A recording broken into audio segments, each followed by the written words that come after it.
गेहूं के बीज के आवश्यकता अनुदानित दर पर गेहूं के बीज प्रखंड कृषि कार्यालय में उपस्थित है।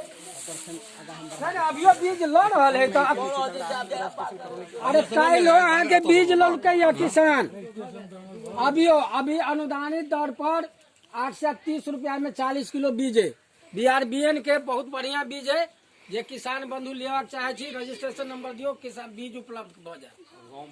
बाग भाई तो भेटते अप्लाई कर दियो नहीं बुझलिए। हाँ कोनो और समस्या है उद्यान से संबंधी पेड़ पौधा सब कुछ उपलब्ध है, लेकिन अब सबटा चीज है जो ऑनलाइन सिस्टम है। अभी गाछ के रंगाई पता है उद्यान के लिए माने ऑनलाइन भ रहा है, तो सबटा तो ऑनलाइन भ रहा है, तो ऑनलाइन से किसान ऑनलाइन करो दिन उनके ने उपलब्ध माने उपलब्ध करा देते। हाँ सरकार ऐसे पहले हर खेत में पानी के हर खेत